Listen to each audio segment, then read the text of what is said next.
Well, mainit na issue. Huwag ko nang patagalin, Sen. Ang ating mga kababayan ay nakatutok ngayon sa Sandigan Bayan sapagkat ang balita ko kanina ay nagpalabas na po ng warrant of arrest sa isa sa mga senador na kasama po ninyo sa majority, Sen. Senator Jinggoy Estrada. Totoo yan, Jen. Kanina ay pinaalam nga sa amin ng ating kasama, Senator Jinggoy, na Opo. yan nga po, nag-issue na ng warrant of arrest ang Sandigan Bayan. Ngunit ito ay tungkol sa isang graft case niya. Hindi pa po itong plunder. Hindi ito yung plunder, kaya dito ay pwede siyang makapagpiyansa para sa kanyang temporary liberty. Opo. Pansamantala pa yan. Naman kanyang ginawa ngayong hapon. Dahil sinabi namin sa kanya, mabuti pa ay ikaw nang pumunta roon at magpiyansa ka na.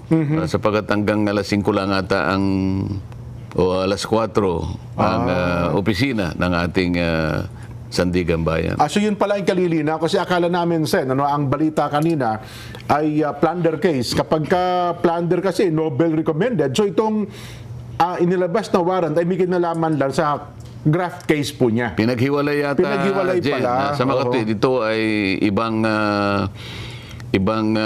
Kaso. Hindi, ibang division. Ibang division po. Iba-ibang division kasi ng Sandigan Bayan. Siguro ito isang division, pangalawa yung plunder, baka ibang division naman. Ayun. So, isa hong malinaw kaya ipinapakita natin yung video kanina sa Sandigan po yon, live mismo, available sapagkat ang naunang naglabas ng warrant ay tuhong kaso niya na may kinalaman sa graft, Sen. Pero Jen, hindi lamang yan ang gusto nating sabihin. Opo. Ang mas importante dito ay yung nagaganap sa likod ng pangyayari na yan. Bago sampahan si Senator Jinggoy ng kahit anong mga kaso, graft, plunder at kung ano-ano pa, at bago pa mag-issue ng warrant of arrest na kagaya nga ng nangyaring hapon na ito, baka hindi alam ng mga kababayan natin kung ano ang mga nangyayari sa likod bago naganap. Ang natatandaan ko dyan, Sen, ako, nung nagkaroon po ng botohan kayo sa Senado at nakuha ng grupo po ninyong majority, doon, nung bandang hapon na yon, Sen, ay doon bigla naglabasan ng mga kaso nitong Senador Jinggoy Estrada na ang sabi niya ay maglalabas daw po ng warrant of arrest may kinalaman sa kanyang plunder case nung kayo po na ang majority. Kasama niyo po sa majority. Napansin niyo rin yata Yes po. Marami na kapon hindi na lamang si Senador Jinggoy, si Senador Joel, ganun din. Opo. At ngayon, mababasa mo, mukhang nasa preliminary investigation stage na yung kay Senador Cheese. Ayan, At opo. maging ako naman, alam na ninyo, di ba? Ay, opo. Pero pag-usapan muna natin yung kay Senador Jinggoy. Meron ho bang Kaya ako sinasabi na baka hindi alam, kailangan ipaalam natin sa mamamayan kung ano ang dinanas na pressure? Ni Senador Jinggoy hanggang sa umabot nga siya sa ganyang kalagayan. Mo ba kasi hindi naman nagsasalita si Senador Jinggoy? Talagang halos minuto, oras-oras, kinakausap siya na kumalas siya. Nako. Doon sa 13. Ayun. So, may tumatawag po sa kanya, may kumakausap, personal, telepono, ganun po. Lahat ginagawa. Sabi nila, Jinggoy, sorry, napakasimple lang ng problema mo. Okay. Wala ka ng kaso basta kumalas ka lang dyan sa 13. Ay mabigat. Mabigat. Nga yan. Nakita mo naman, ginagawa nila lahat. Ang magagawa nila, magpe-press con sila kung anong nilalabas sa social media. Nako. Kanya 3 araw lang yan, 1 week lang yan, makukuha namin uli yan. Nako. Opo. Di ba?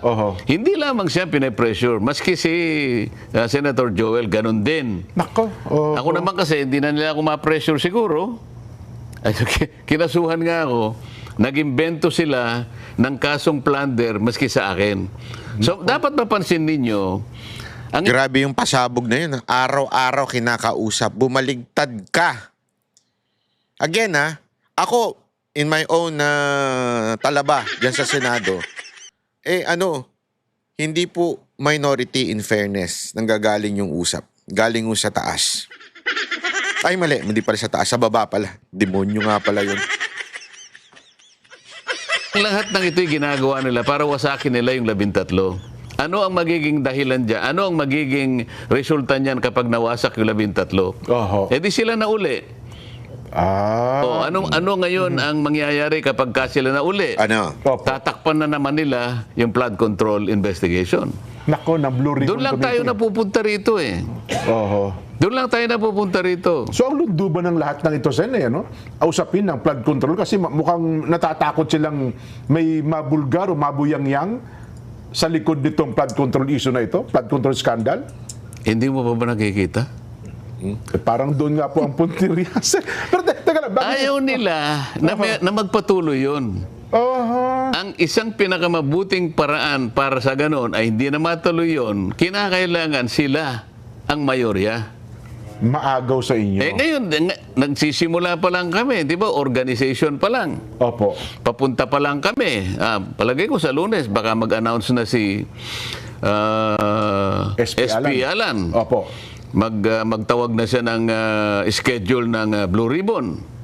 Mag-schedule na po.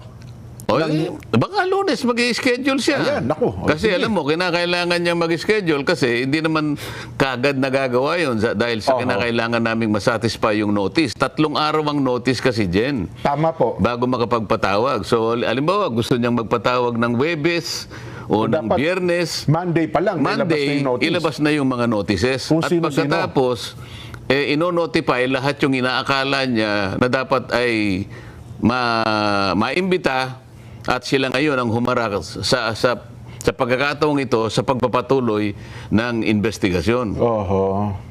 Nako, balikan ko lang sa yung kay Senator Jinggoy. Kaya pala nung kayo nang maging majority, parang may lumabas sa social media, ang pinapipili daw prinsipyo o plunder. Ay Totoo mukhang yun. nanindigan sa prinsipyo ata si Senator Jinggoy. Totoo yun. Alam mo, kaya ito gusto ko sabihin, hindi naman dahil sa kaibigan ko siya. Ano? Opo. Nakita ko rin naman yung pressure na ina-apply sa kanya. Kahit sino siguro, tao ka lang naman eh. Di ba? Oo. Lalong-lalo na kung alam mong wala ka namang kasalanan at plunder kagad ang Ikakaso sa kanya. ikakaso sa'yo. Alam mo naman, kahit ano pang pangangatwiran mo sa ilalim ng kanilang pagpaprosecute na ito, wala kang kalaban-laban eh. Opo. Wala kang kalaban-laban. Kapag pinail nila sa Sandigan Bayan, arestado ka kaagad, kulong ka kaagad. Yun, patay kang bata kasimple. ka. Ang mangyayari ron, nahiwalay nila sa amin, hindi siya makakapag-attend ng hearing. Opo. O yung mayorya, malulusaw nila. Yun ang kanilang yun ang kanilang pinupuntahan. Ngayon, pag-isipan po ninyo kayong mga kababayang nakikinig. Talaga bang interesado sila na i-prosecute si Senador Jinggoy? O interesado lang silang maibalik yung mayorya sa kanila? Kasi kung talagang may kasalanan yung tao, ba't kinakailangan mong gipitin? Ba't kinakailangan siyang umalis? Oho. At sasabihin mo sa kanya, para hindi ka na mahirapan. Ikaw naman, ilang beses ka na namin kinukumbinsi. Kumalas ka lang sa kanila, wala ka ng kaso. So ano ba talagang gusto nila? Ang tindi pala. Gusto ba nilang malinis talaga kung may katiwalian sa nagaganap sa ating bansa? O kailangan nilang sila yung maging mayorya para pagtakpan ang isang bagay na kinatatakutan nila mula't mula pa? Ito dapat yung pagtukoy, malaman na ng taong bayan kung sino-sino. May idea na tayo, formality na lang ito eh. Opo.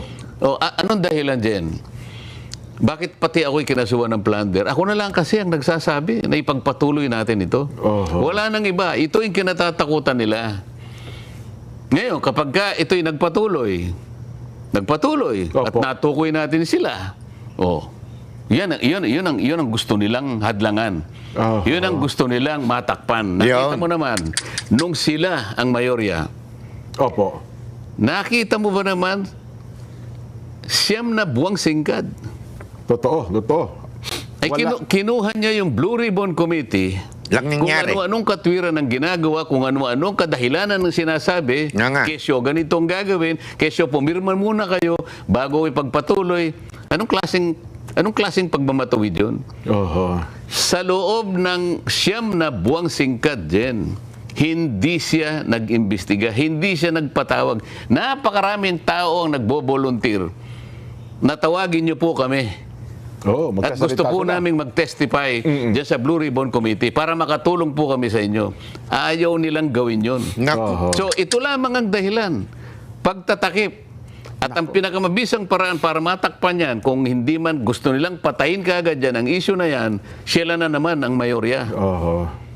Nako. Eh ngayon ko na-realize yan. Tama pala sabi mo, no? Kung ako si Senador Jinggoy, sa tindi ng pressure na yan, baka babawi din ako. Di ba?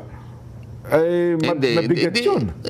Wala muna doon sa punto na yon. Oo. Kaya gusto kong pag-usapan muna natin itong ginawa sa kanya. May isang bagay pa akong gustong sabihin eh. Ito pa, ito. Hindi ko akalain na ganun kalakas din ang loob ng taong ito. Yun na nga. Oho. Siguro kung sa iba nangyari ito, napakadali na wag kang magpakulong. Oo naman.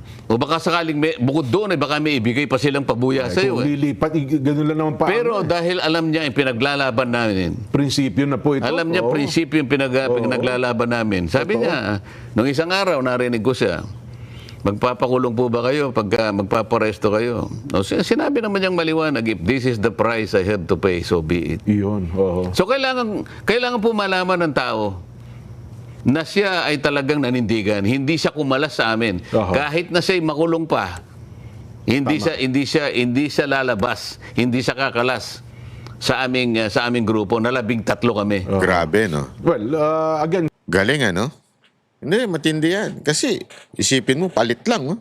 Isipin mo, sabihin mo, lipat lang ako kasi I think, katulad ng mga diskarte ni Richard Gomez, di ba, na is for my constituent, ganun. Ayun si kay Kamanloloko. Ay, mali. Kamang gagamit, hindi pala, kay Kamang gagamit. Tiningnan namin ang ebidensya, kaya pumirma kami sa impeachment. Yung mga ganyan. Di ba? Kaya mo ng kaso, ganyan. O gusto mo ng maleta. Hindi, hindi ko sabing nakatanggap ng maleta yung mga yun. Hindi ko sasabi. Ang sasabi ko lang, madali magpalusot. Madali magpalusot pagka para lang bumigay sa kung ano mang dahilan. Di ba? Pero to si Senator Jinggoy, kahit ano daw mangyari, kahit makulong pa siya, di siya lilipat. Yun na matindi. Yan na may... Hindi, alam mo, may nagsabi sa akin. Actually, hindi ko na sasabihin kung sino. Mahirap. Ito daw si Senator Jinggoy. Huwag na nga natin sabihin. Play na natin to. lang natin, hindi natin binabanggit ito, kundi parang kampiyan si Senador Jinggoy para sabihin wala siyang kasalanan, may kasalanan, kundi ang ating binabanggit, yung paninindigan niya doon sa kanyang prinsipyo Yung paninindigan niya, yun. binabanggit natin sapagkat Opo. alam namin at sinasabi niya sa amin, araw-araw na lang. Siyang sinasabihan, Tinatawagan, no? Gusto mo pa bang makulong samantalang ito lang ang pakiusap namin sa iyo? Yun. Oh. Araw-araw. Ayaw mo nang banggitin ang mga taong tumatawag sa kanya. Mga demonyo yun. Nako. Sinasabi niya sa amin, tuwing magmi-meeting kami, kani-kanina lang, nag-meeting kami uli. Opo. Bago siya pumunta ng Sandigan Bayan para magpiyansa, magkakasama kami uli. Oho. Malungkot siya, bakit hindi? Totoo naman. Oho, Tao ka lang naman eh. Oho. Oh. Ngayon, tingnan mo yung ginawa nila sa akin, Jen. Yan. Opo. Ako, hindi nila ako kinakausap for obvious reason. Di ba? Anong ginawa nila? Hindi nila kayo mapipressure. Nag-invento sila. Oho. Saan ka naman nakakita, Jen? Para sana maintindihan sana ng mas madali. Opo, ng ating mga kababayan. Kasi kahapon, yung assistant ombudsman, nakita ko siya, nagpa-interview na naman siya sa isang Opo. istasyon ng television, na tinatanong siya, bakit po ninyo, pati si Senator Marcoleta, kinasuhan nyo ng plunder? Oho. Kasi po kahit ako, parang hindi yata yun kasi contribute. Yun ang tanong sa kanya, Yun naman, no? donasyon ng mga kaibigan niyang Hindi naman private pera funds ng naman gobyerno yan.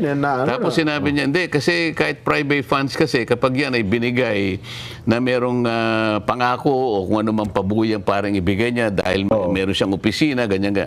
Sabi nila, sa makatwid kahit po pala pribadong pondo Oo. na kapag may pangako, may ganyan, ano. Oo.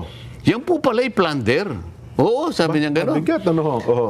Ang nakakapagtaka doon, Jen, Wala man lang siyang nasabi. Kasi nga kaya plunder ang kinakaso para non-bailable.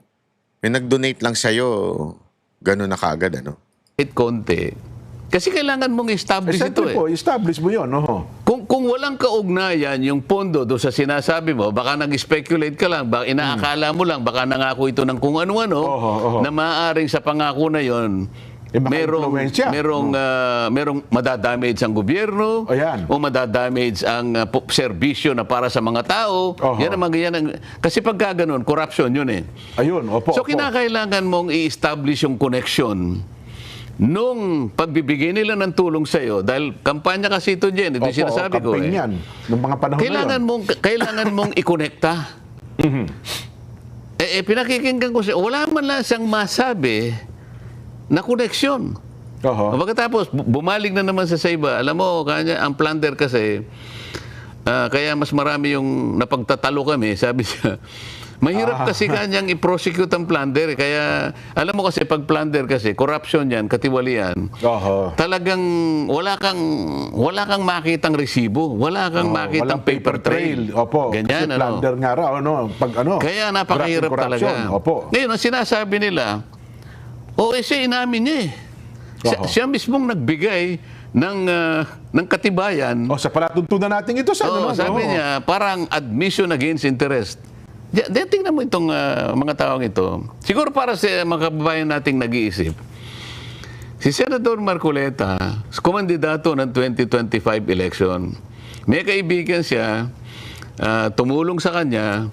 Nagkataon kasi yung mga tulong na binigay ay wala pang campaign period. Hindi basta, opo.